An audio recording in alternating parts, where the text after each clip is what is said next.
Welcome to the Untrapped Podcast, where we're motivated and inspired about success, small business, and personal development. And now, Keith Kalfas. And we're back with Steve DHondt from PMS. We're the guys. He's the #1 brick paver patio, outdoor luxury living space, landscaper in our whole city in Michigan, Sterling Heights area, bro.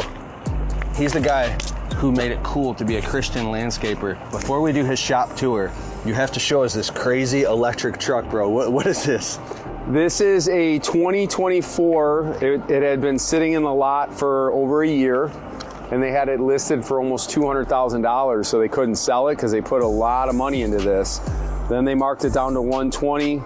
They called me and they said, hey, this truck's been sitting, make an offer. I was like, for what? And they said, lease. I said, $500. They're like, no. I was like, okay, well, tell me. And they're like, $750. I was like, how much down? They're like, sign and drive. I was like, deal. So $750 a month, and I don't pay for fuel. It gets about 68 miles to the gallon. It's a little dirty, but not, I mean, I try to keep it pretty clean. You can obviously see I have a drinking problem, which is Evian waters. I try to clear out a lot of those every day. But it's got everything in it. The screen is crazy. The screen is crazy. The truck is crazy. Absolutely love this vehicle. I've had over 40 vehicles, and this is my favorite vehicle I've ever owned. My last favorite vehicle was an 03 Hummer. My 03 had a yellow Hummer. It was awesome. And I went to go get the Hummer, and when I sat in this, I was like, I want this in. This has a 550 mile range. So. And it's full electric. Full electric. Dude, it's so sweet. And I love how you got, we're the guys, because I'm from the same city. We're neighbors, and I see his vehicles all over the place. So it's a local market domination strategy, bro. Yeah, that's what we try to do. We want everybody to know.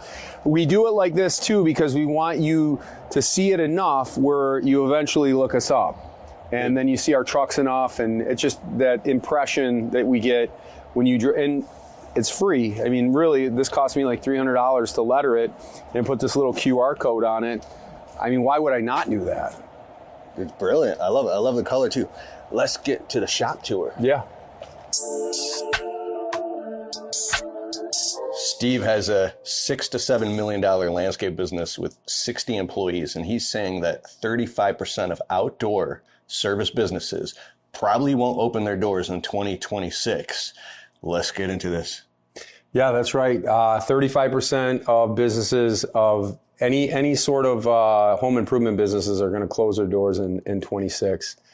The economy is definitely in trouble, and it's very, very important now more than ever to get really intentional on what you put your money in and what you are indebted to in order for you to become untrapped. So again, 35% won't make it into the year 2026. They're going to close their doors. Many of them won't even be able to open the doors in the spring because they're riddled with debt from all this COVID money and all these things that have happened.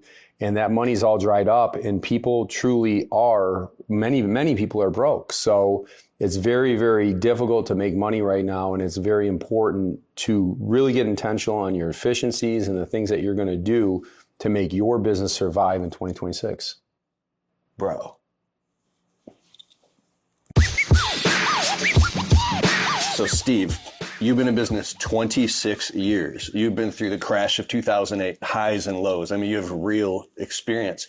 And you were talking about being way more efficient and not carrying too much debt in your business. So what do you mean by that? So debt's not all a bad thing, right? It's not all debt is bad, but if your debt is basically personal debt, like your beautiful truck and you have the nicest truck in your fleet, then for sure you probably should get rid of that truck, because that payment could be towards something like a dump truck, something that could actually be making you money as opposed to your image and what have you. Another thing I recommend highly, and took your advice on this, was getting software that has automation. So with your contact with your clients, AI. Unfortunately, a lot of people don't like AI, but you have to accept AI if you want to compete against these bigger guys that are coming into the market, because you'll never compete against those guys, even if they're a publicly traded company taking 10%, when they're able to get rid of call centers, they're able to get rid of these places where it's just redundancies. So it's very important to get yourself in a systemized process for your efficiency, like your Jobber software that you use. And I know a lot of guys that use that. I think that's one of the most important things as well, is you have to make your money spread a lot further, especially when there's a bad economy, and get rid of that debt that is more about your pride and your image. Get rid of that stuff because you don't need it. Bro, that's smart. He's smart, bro. If you are looking for the greatest software ever to run your business on, go to getjobber.com/Keith. You can create proposals, invoices, collect payments, and track your entire business directly on the Jobber smartphone app. If you want to get a totally free trial of Jobber right now, open your browser, type in getjobber.com/Keith, and after the trial, if you decide to sign up with Keith's link, you'll automatically get 20% off your first 6 months. So what are you waiting for? Go to getjobber.com/Keith.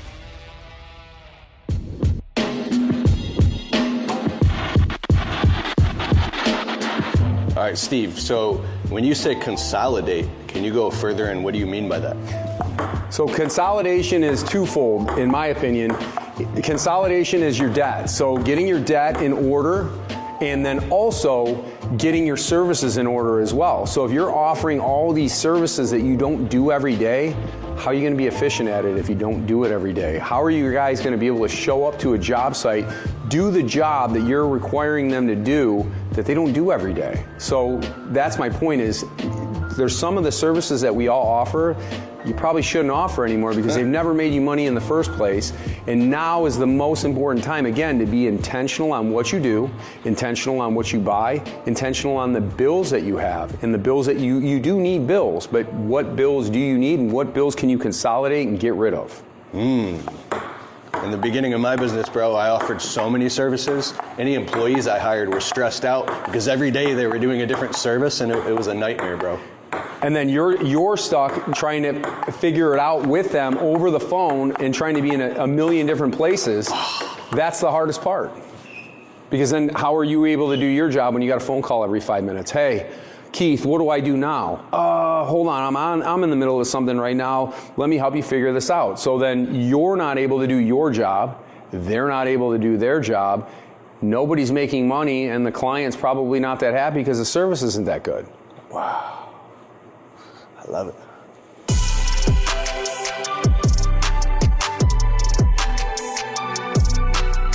So, in all honesty, the economy going up and down, people afraid of the future, you're one of the most abundant mindset people I've ever met. I mean, like, you always have something you're working on, that you're moving forward confidently. So it seems to me you have a very healthy relationship with fear. So consolidating, being efficient and all that, how do you work those things out? What's the conversation going on in your head? Well, a lot of it's prayer, to be honest. Last year, I knew we were in a recession. So that was something that everybody that I was saying that to, close to my team, were like, no, we're not. It's like, we are in a recession. We're already in a recession. It's just they rebranded what a recession meant. And we noticed that throughout the whole year compared to 23, 24. Well, this year, everybody knew what we were working with this year. And I feel like when you know what your obstacle or your challenge is, it gives you confidence because you know that you have choices. So instead of being blindsided with, oh, we're in a recession and what do I need to do? I need to fire sale everything. You can plan things. You can really get intentional. Again, like this year was about hours. I can't have guys working 60, 70 hours a week anymore. The money's not there to do that, and I love that we're able to do that most years, but this year I had to look at hours. 50 hours, 10 hours overtime, 15 hours overtime, that's all we could do. But the guys also understood that as well. When you talk, I see metaphors and pictures, like you have the river banks, then the river rushing through it. So you said, when you say recession, I think of constraints, so it's constricting, but then you're getting more streamlined and single file, consolidating. Yeah. So you're adapting and you see it for what it is. Right. So, so when you know what you're up against and you're not sticking your head in the sand, then you can be more proactive, which you are. And you can plan. You don't have to be reactive, you can actually do things like, I can say, all right, I'm going to do this, this, and this, and you're not forced to do it. Just like if anything, like if you go buy a car and you need that car today, do you think you're going to get the best deal on it? No. What if you go to get that car and you can care less if you get it or not? If you're the buyer, Dan Sullivan has a book, Always Be the Buyer. It's amazing. You have the advantage. So the same applies. Knowing what you're up against and then also planning what you're going to do makes it very easy to navigate through the water so you're not, reactionary. And when you just become reactionary, then you're selling things, you're doing things just to make it by and then hoping that you're going to make it through to the next test. Very wise. Sitting at this table right here, Steve has Bible study sometimes. Is that Thursday night? We sat at this table. Yeah. It was amazing, bro. I can't wait to do it again. He did bring up that we were going to do Bible study again, so I'm going to hold him to that, and he's going to hold the Bible study. I'm going to hold the Bible study. And you can hold it here, wherever you want. Let's do it at the new coffee shop that just opened. Love it. Bible study it is. So, Steve, there's no doubt that you've been through all types of growing pains, and growth can be painful, but lesson is repeated until lesson is learned. Here's a vulnerable question I want to ask you that a lot of people would love to ask you. When you're growing your service business, it feels like you're being ripped apart at the seams because you got to be at the dinner table for your family. Yeah, if you make your word to a client, you have to make it. But if you have employees, so your word keeps stacking. And if anything, if there's any hiccups or something takes longer than expected, now it's a domino effect where you got people mad at you and upset with you. And some people, when they try to grow their business, they experience that. They're like, well, I'm a good person and I have integrity. And when their word starts to break because they made too many promises, the pain of that is so painful, especially in family. If you can't make it to the dinner table and you're like, but, when people don't want to hear excuses. The pain is so bad that they retreat and go back to playing small. How do you deal with that, bro? I think it's a tough one because it is easy to get comfortable, right? And say, you know what, this is as far as I'm going to go, or you retreat. I definitely have done that, but in the end, all you're going to do is have regret because you didn't do what you really set out to do, and then you settled, and now you're just trying to live this existence of comfort and all these things when you truly are not even living to your potential. So for me, it's constantly being engaged. It's constantly getting punched in the face and having to rechange my plans and do the things that I'm doing. But getting hurt, I think, is part of the process. It's just a matter of being able to get back up, being able to dust yourself off, and go at it even some more. You're going to miss times at the dinner table. You're going to miss time with your family, especially if you own a business. It's going to take everything for you to make it all work. But I really believe that that'll take you to the next level of manhood, in my opinion. So if you can't, say you have a small landscape business and you have a job that's got to be done by Thursday because you have to start this other job by Friday and there's a hiccup or materials are late or something, and yet you had a family event to be to, and you're looking at your guys there on the you're crunching all the math, and you're like, if I'm at this family event, it's literally going to cost me $3,500 or in some case $35,000, which I can't afford right now. And so you'd be like, I'll miss or be late to the family event. Now, or you can show up to the family event and just watch your business sink like a ship, and now you're breaking your word with these people. So that's what I'm talking about. Well, you got to handle your business, and I don't know the exact verse. You can look it up in the Bible, but a man who can't provide for his family is better off never even being born. So your job as head of household is to provide for your family by any means necessary. So if that means missing time that you should be with your family to do the work that you set out to do and the work you promised, you have to honor your commitments, and your commitments to your clients, people that are paying you for your service. That's what happens in the first part of your business for sure. I mean, it's going to happen. And to provide for your family, the sacrifices, the blood, sweat, and tears, I mean, you've went through it. I've watched you go through it as well. You've had to give up. There's times that you have to do those things, and it's really just evaluating what if it's Thanksgiving, well, there'll be another Thanksgiving, hopefully, God willing. But I'm not going to tell you to miss, your wedding or your anniversary or something like that. But there's things you're going to have to miss. There's things that you're going to have to do to make sure that your bills are paid and that you keep a roof over your family. I love it. I created a group called the Untrapped Alliance where we go live every other Wednesday night in a controlled environment. I'm sick of scrolling on social media. I'm sure you are too. Let's get focused on our businesses. We already started the group, so if you join at keithkalfas.com/alliance, you can get access to the replays. And the bonus is we're gonna have special guest experts who run multiple 6- and 7-figure businesses. They're gonna come on and teach us how to do sales, marketing, persuasion, close higher ticket jobs. These are people who got their shit together. And I'm really excited to have them on. Go to keithkalfas.com/alliance. I'll see you on the Wednesday night call. Let's go.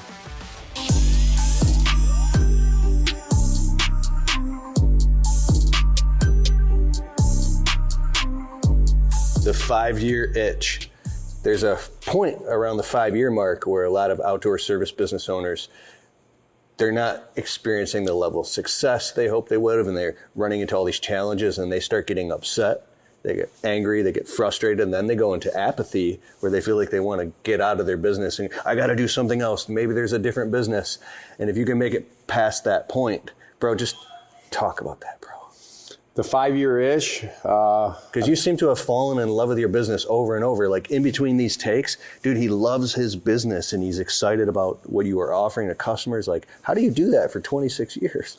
Well, same thing. The first 5 years is 100% accurate. You get where it's like, I should have been here and I'm not here. How am I not here? This is what I set my goals. But goals are really unattainable when you don't have any systems in place and it's just you. So again, going back to the efficiencies is like when you start putting the things in place and you start putting the right people in place and you get behind the people that are doing these things for you, it's exciting to be in their success as well. So when you see them succeed, you see them happy. And for me, even everything, like the girls in the office, I would watch them. I think we talked about this a few years ago. They would leave and they'd have paperwork stacked on their desk and they're never done. And I would always say, well, so no big deal. You can just do it tomorrow. How horrible is it to go home and know that all that stack of work is all going to be there for you tomorrow along with everything else? So it's my job, how I look at it, is to help the people that are helping my clients by being able to do their job efficiently and effectively. And how I do that is back them up with resources, back them up with myself, anything I can do for them to make their jobs easier and better and put them in a better mind state. That's what my job is. And that's what gets me excited, is training new people, bringing in new blood and helping them understand the process, along with creating a lifestyle for them that most of the people that I work with never thought was even possible for them. So instead of running around ragged trying to make all your clients happy, I've heard this saying before that your team, your employees become like your internal customers. But the way I see that you interact with your employees and your team, it's almost like they're co-collaborators.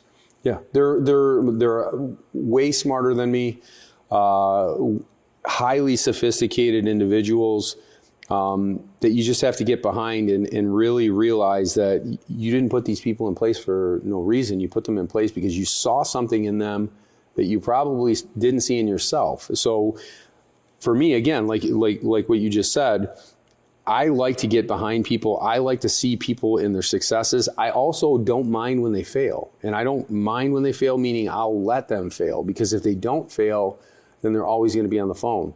Hey, Keith, what do I do next? Hey, Keith, what do I do next? Go ahead and do what you got to do next. If you make a mistake, we'll make it right. That's the whole point. And then usually when you have really good people, they don't like to make mistakes over and over again, even if they're hourly, salary, it doesn't matter.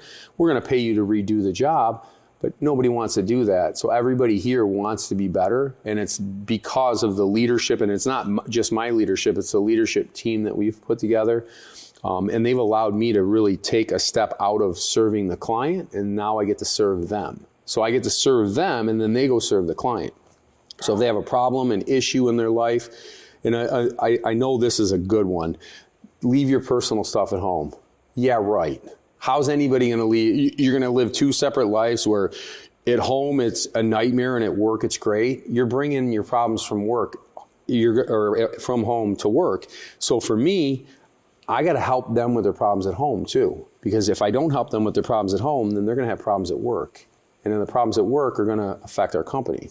So it's advantageous for me to be helpful regardless, just because I want to be helpful, but it also helps our business move past and thrust past situations, and we don't get stuck where when it was just me, we were constantly stuck. I had the same issues. So back to what your point of the 5-year itch, consistently look at your business.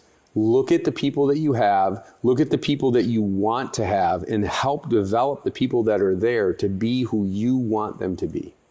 And that means helping them, resources, money, tools, equipment, whatever it is that they need to do their job at top ability. That's what you should be investing your money in, not your personal truck, not all these other things. Invest in them, and the money will come because they'll serve your client. Oh, so culture, it's a people business. You just happen to do outdoor patios and living spaces. It doesn't matter your business. It is a people business. Every business that requires people is a people business. And if you take care of your people will take care of your clients every single time. And when they don't, you'll be surprised the next person that steps up. Because your bench, I always say, apply it to baseball, your bench, if you have a deep bench, somebody might take a step back. There's 4 people moving forward. So when you have that, that's when you know you have to continue and push forward for them. So for me, if I wanted to be done, I could be done with my business now and say, you know what, I'm going to ride off into the sunset. I don't want to do that. I love what I do. I love the people I do it with, and I genuinely have a love for the people that I do it with. It's an honor to work with these people. They make me a better man, a more stand-up man, a better family man, a better businessman, a better leader. And I'm watching them lead. I'm watching them do these things as well. So of course it's going to make me better. I can't be the one steering the ship and having meltdowns and acting like a fool and acting on emotions and being reactive to everything. I have to just pause and be still, wait, think, and then help people what the real problem is. Because a lot of times they're not going to tell you the real problem too, what we were talking about earlier. A lot of times it's just listening, and then eventually the real problem comes out. And then you have to really figure when you get that problem, it's really how you tackle that problem and tackle it together with the people that you love, which is the people you work with. Well, that's a mature answer. It's amazing, bro. Hey, Untrapped podcast listeners. You transform properties, but getting consistent clients can be tough. How do you get more eyes on your amazing outdoor services? Footbridge Media specializes in helping contractors like you dominate your local market online.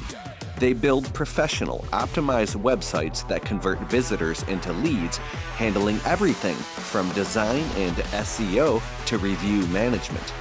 Stop being trapped by a lack of leads. Grow your home service business with a strong online presence. Open your browser and visit footbridgemedia.com/Keith today.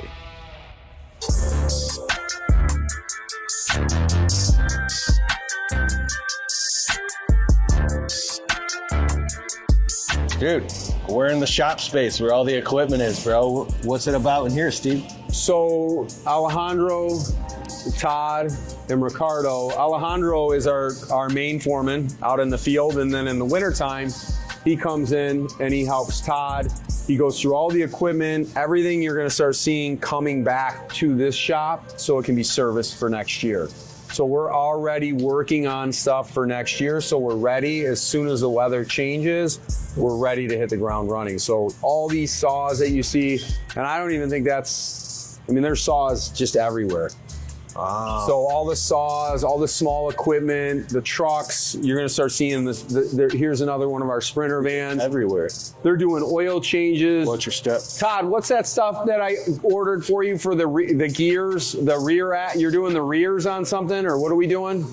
differential fluid. So again, that's why you have smart people like that know that you need to. I wouldn't even know. He's the genius mechanic guy you were telling me about? Him and Ricardo, yes. Okay. Yeah, these guys he used to work on garbage trucks, but definitely he used to work on stuff that was just way beyond this. This is, from when you work on a garbage truck, everything breaks every single day. So here, he likes it. That's his service truck. We just put this new lift in, which we're really happy about. So now we can lift any one of our trucks. That went in last week. So this lift can lift any one of our trucks, so it makes it a lot easier for us to be able to get underneath the vehicle. So they're cleaning and doing everything. You can see a lot of this smaller equipment is starting to make its way back. Buggies, and this place, you will not even be able to drive in it once all the equipment is here. Bro, a TXL 2000? This is a 2000. This is where everything happens. It's kind of cool to see everything. I would say within the next week, this whole place will be filled full of equipment. Because all of this stuff, we do it all at the same time.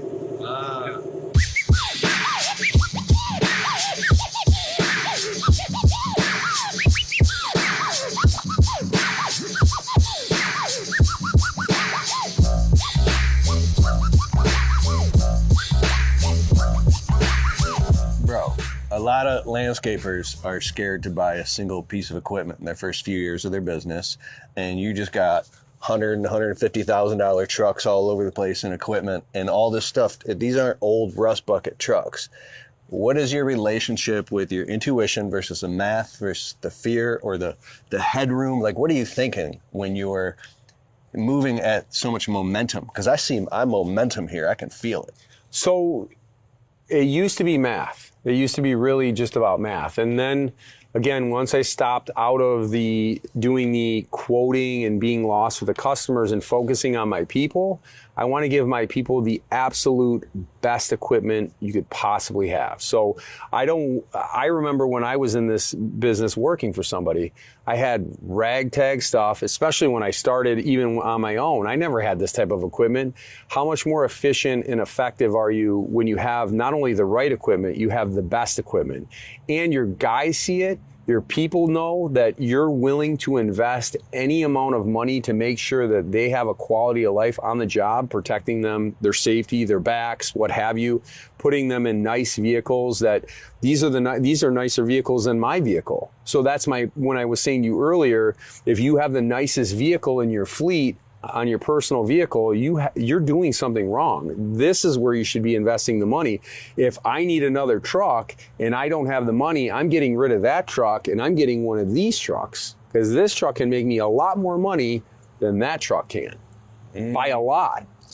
So it's more intuition now, just because, and the math does make sense, trust me, because those horse trailers, I was replacing $15,000 trailers every single year.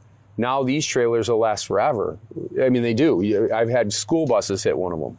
So you have super heavy duty equipment that can withstand a beating. Yep. Versus going cheap. So the buy nice or buy twice. Yeah. Because like, why do you that's a 5500 series truck? I wouldn't even think, like, what is this better than a 350? It's obvious, but what made you come up to the epiphany that you need to start buying these bigger trucks? I wanted to have trucks that were just below CDL at max. Now what we're working on is getting everybody a CDL, because eventually I'd like to have everybody running around in those $300,000 Volvos. Then everyone could be self-sufficient. But at this point, because we have chauffeurs licenses and we want to max out our chauffeur's license, that's the whole point, is I can take 5 yards of gravel, 5 yards of stone. I could take 3-4 pallets of brick if I need it in here.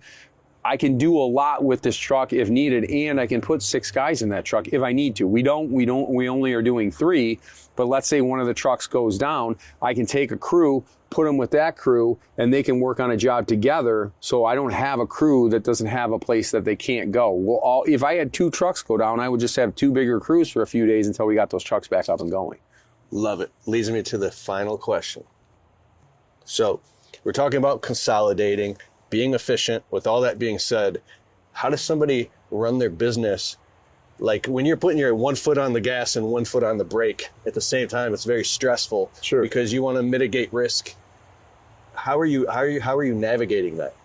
Well, in this climate, it's different than what it was obviously during 2020 through 2024. Now, when I look at something, I look at what I'm buying, and then what will that do for our company, whether it be assisting the guys, helping the job get done quicker, safer. So not being scared in what I'm buying, it's just what I'm buying has to make sure it makes sense. It has to make dollars, it has to make sense, it has to be efficient, it has to be something that is a positive asset for the company. And that's why I don't have a hard time investing. Like in my personal life, I have a really hard time spending money. Like it's insane. Yeah, I've been to your house. It's very modest and very plain and simple. And it's like, you live here? This is... Well, I tell people, I'm not rich. My business is, but I'm not. I get paid a salary in my business, and I get paid You're a good steward, man. But I'm not, just because this is my business doesn't mean I'm just going to take the money. And that allows my business to be able to make moves, because I don't have my business choked out on my personal debt, because I don't have personal debt. So that's the point, is it allows me to make moves when no one else is making moves, because I'm not strapped in debt, because I'm trying to live a lifestyle that I want everybody to look at me and go, wow, that guy's really doing well, or wow, that guy, look at, he has this or he has that. I have nothing in terms of personally. I mean, I could care less, but when it comes to my business, I want to invest. It excites me to invest. When I invest personally, it's hard for me to do it because it just doesn't justify the spend. But obviously you got to give your family a quality of life, and for me, I have a rule. I want to give my kids everything they need and some of the things they want. Not all the things they want, but in my business, if you want something and you can show me that it's going to help us, I'm investing. I'm always investing in our business. So this is one final bonus question is, at the end of the day, somebody would look at somebody as successful as you have. You've built this thing. How do you believe in yourself so much? Some people don't have problems just believing themselves, to getting themselves to take the leap of faith. So a lot of it is trusting God, trusting that God is going to provide for you, and he's going to put you in situations that he's not going to give you everything that you pray and ask for until you're ready to receive it. Because a lot of times if he gave it to you too early, you're going to squander that. So I'm not very... If he gave it to you too early, you destroy it. You're not ready for it. So you can believe in yourself, but believe in God, believe in the fact that he'll answer your prayers. Don't just be busy, just being busy. Do things that are going to move your company to another level, move your people that are in your company to another level. Give your clients an experience that you would want if you were hiring somebody, where you go, there's nothing I would change about this. This was amazing. And when you get to that pinnacle, then you can really start to make money in your company, because people will pay you more to solve their problems for them. And the more seamless the problem is to be solved, the more money you'll make, which that means you can share more money with the people that are in your company, so they can all make a very good living. You're not picking up on all this. Like you outcare the competition. You care so much. Man, I could interview this guy for 3 hours. Let us know in the comments below what you thought about this. Leave a comment below for Steve. I'm going to make sure he goes and answers some of the comments. I'll put links to our previous Shop Tour Series interviews with Steve in the links below. Brother, it's been an honor. It's been a privilege. Thank you so much. You're a blessing to so many of these guys out here, Keith, and you're inspirational. You're I'm telling you, watching you is not just inspirational to me. I can't imagine all the other people that you touch. What you see with this guy is what you get. Everything you see on camera is the truth. He's not any different than when this camera goes off. He's vulnerable. He loves people. I vouch for this man. I would put my life on it. This man is one of the best men you'll ever meet in your life, and it's an honor and a privilege to know you. Thank you, bro. I mean that, 1,000%. Thank you. Wow. Hey, I hope you liked the show. And if you like the Untrapped podcast and you get value from it, can you please take a minute and go over to Spotify and leave it a well-worded positive 5-star review? It helps boost the rankings on Spotify so the show can get to more people. Therefore, these messages can get out to more people and inspire more people so then they can go out and start their small businesses and crush it and get to the next level. It's a huge deal. All right, I'll see you in the next show.